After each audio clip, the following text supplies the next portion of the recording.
Halo, assalamualaikum warahmatullahi wabarakatuh. Lanjut lagi nih, kita bakal rakit PC dengan masa depan yang cukup cerah nih. Lupakan masa lalu yang menyakitkan hati, tetap melangkah tanpa peduli. Tunjukkan dunia bahwa sukses sudah di depan mata. Maaf, ini puisi nggak ada kaitannya dengan konten kali ini. Daripada ngomongnya makin ngawur, mending bantu saya menggapai mimpi. Caranya gampang banget nih. Tekan tombol subscribe, tombol lonceng, dan kalau nggak keberatan tekan tombol thanks. Isi seikhlasnya.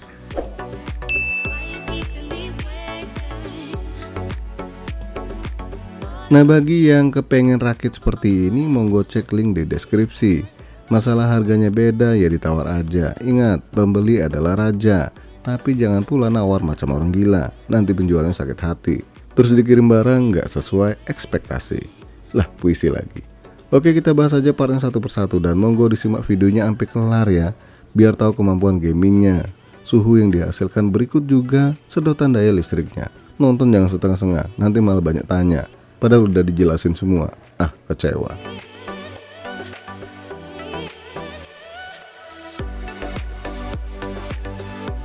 AMD Ryzen 5 2600 3,4 GHz up to 3,9 GHz 6 core 12 thread. Harga bekas Rp875.000. Ini saya nemu yang full set ya, alias komplit. Rank harga segini jatuhnya lawan i3 Gen 10 bekas juga. Dan performa gamingnya sih 11-12 ya. Walaupun secara keseluruhan menang i3 nih buat gaming. Cuma kelebihan prosesor ini lebih banyak core-nya. Cocok buat editing video pastinya. ASRock B450M Steel Legend, harga bekas di angka Rp1 juta. Cukup variatif harga bekas dari tipe ini ya. Tapi saya nemu yang rada lumayan murah nih. Kalau kalian khawatir kondisi bekas, kalian bisa ambil motherboard baru ASRock B450M HDV yang harganya di kisaran Rp890.000. Vyjin Tsunami 8GB kit, harga bekas di angka Rp250.000. Karena motherboard ini punya 4 slot RAM, jadi rasanya nggak masalah buat pakai RAM 8GB dual channel. Kedepannya bisa upgrade tanpa harus membuang yang lama. Dan memang harus diakui ya, RAM 8GB buat sekarang ini berasa kurang banget. Nanti di akhir video saya jelasin pas tes gamenya. Vyjin 120GB SATA, harga bekas di angka Rp125.000. Aslinya sih kalian bisa pasang NVMe di motherboard baik baru maupun bekas ya. Tapi demi menghemat anggaran, pakai SSD SATA aja dulu. Namanya ngirit, wajib pelit. Dan kalau ada duit, tinggal dijepit. Apanya bos? Ya NVMe-nya bro, jepit ke soketnya, gitu maksudnya. Harddisk 1TB bekas, harga Rp260.000. SSD sendiri buat sistem, harddisk buat game. Ya biar kata loading gamenya rada lama di harddisk, tapi nggak bisa dipungkiri nih. Kapasitas harddisk jauh lebih unggul dibandingkan SSD dengan harga yang terbilang cukup murah. AMD Radeon RX 570 8GB DDR5 256 bit. Harga bekas di angka Rp750.000. Ini baru juga dibahas di video sebelumnya ya, dan performanya masih oke banget nih. Ini kalau dilihat dari harga jualnya. Lupakan 1050 Ti, apalagi 750 Ti. Mending pilih ini dan meminang Mary. Maksudnya mengambil tipe ini dengan performa gaming yang lebih mumpuni. FSP Hexa 500W 80+W. Harga bekas di angka Rp250.000. Rada berisiko sih ngambil power supply bekas, tapi kalau kalian yakin kondisinya lanjut aja. Dan juga PC rakitan kali ini sangat cukup dengan daya segini ya. Casing Cube Gaming, harga bekas di angka Rp250.000. Mau cari yang sama persis itu susah ya. Makanya saya kasih yang ready di pasaran nih. Ya kalau beda tampang, beda spek maklumin aja. Selagi mendukung part yang kita rakit, lanjut.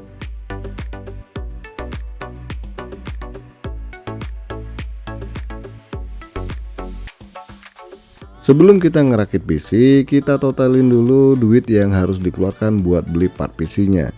Dan ini nggak termasuk ongkos kirim, jasa rakit. Ini kalau nggak paham rakit PC ya. Dan juga asuransi.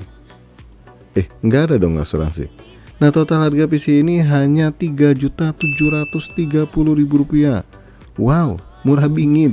6 core VGA VRAM 8GB. Ayo coba, apa nggak wah di harga segini? Penasaran gimana performa gamingnya? Sabar dulu dong, orang sabar badannya lebar, macam saya. Kita rakit dulu PC-nya, dan biar menghemat waktu, pakai video super speed nih. Kalau ngomong terus, apalagi ngomong sendiri ya, ntar malah dikira gila lagi.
Sekarang kita render video di PC satu ini, tetap aja pakai Windows 10 dan Adobe Premiere 2024 dengan video yang sama seperti yang sudah-sudah. Durasi video kurang lebih 1 menit 30 detik.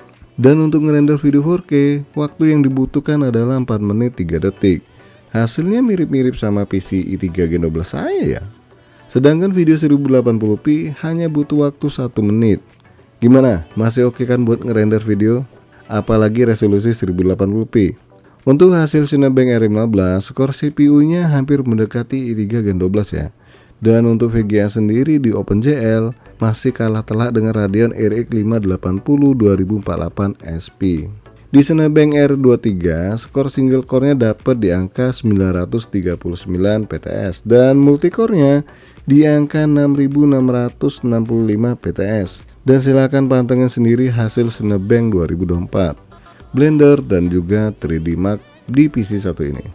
Lanjut tes performa gaming PC ini, dan di sini saya pakai perekam layar biar menghemat waktu dibanding rekam pakai handphone.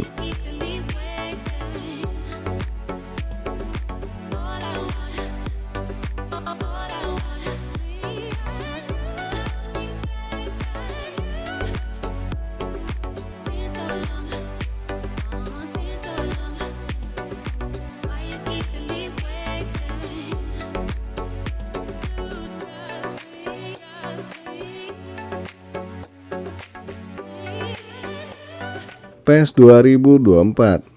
Mau di spek ini ataupun spek yang saya pakai, tetap aja ya paling nyaman main di settingan low resolusi 1080p. Nggak pakai tawar lagi. Ya karena memang game ini rada berat buat VGA lawas ya. Dan di settingan low ini lancarnya pakai banget.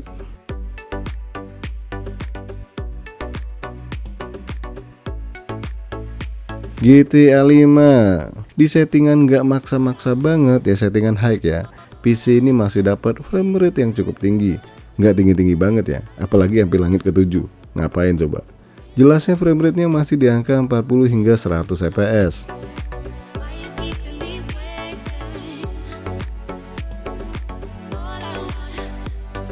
Dota 2, game tua satu ini masih sangat bisa dimainkan di settingan ultra sekalipun, dengan frame rate di angka 40 hingga 60 fps. Pastinya kalian mainkan settingan kalau mau dapat frame rate hingga ratusan. Jangan memaksa.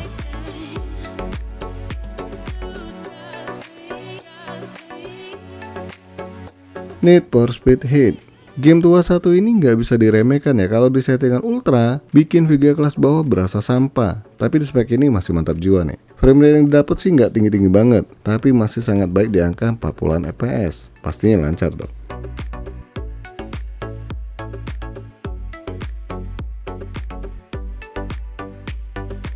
Forza Horizon 5 sejatinya sih masih sangat sanggup main di settingan ultra, tapi karena RAM 8GB, performa VGA jadi menurun nih. Frame rate yang didapat memang masih di atas 30 fps, jelasnya kurang memuaskan. Makanya main aman di settingan high aja deh, jangan dipaksa.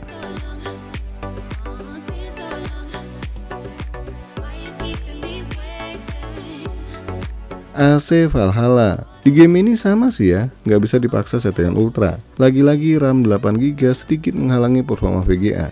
Hasil frame rate-nya masih sangat baik nih di angka 42 fps. Dan kalau nggak pakai perekam layar, bedanya cuma 1 fps doang nih. Bisa dilihat di video ya. Ayo, masih protes, sono ke istana.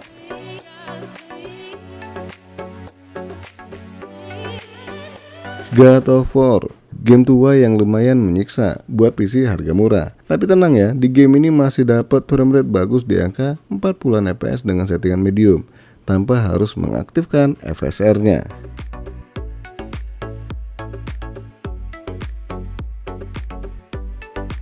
Apex Legends lanjut game online. Di game ini hasil frame rate-nya masih sangat tinggi, biar kata settingan ultra. Yap, masih dapat di angka 80-an fps. Kalau mau ratusan fps, pakai settingan low aja deh.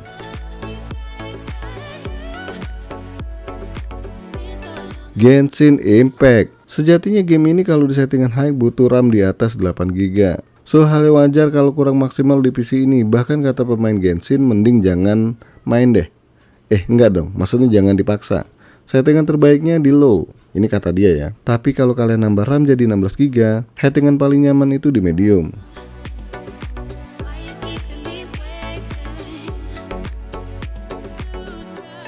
Resident Evil 4 Remake. Di game ini pakai settingan performa, kalau saya nggak salah inget ya, frame rate-nya cukup baik di angka 30 hingga 60 fps. Terbilang cukup lancar dimainkan. Ya tinggal mainkan lagi settingan untuk dapat gameplay yang lebih baik.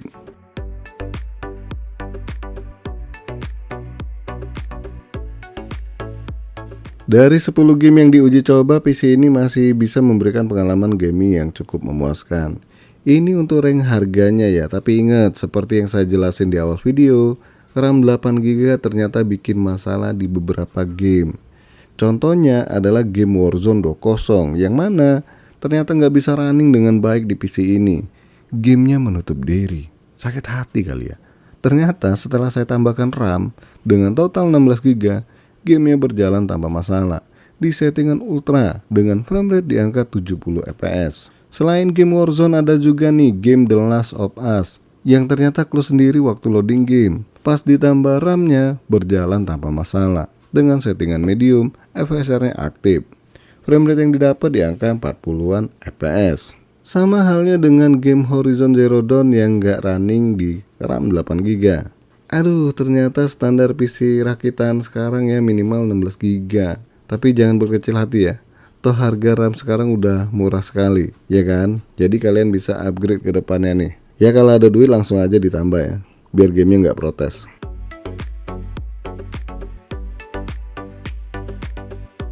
Lantas gimana sedotan listrik dari PC rakitan kali ini?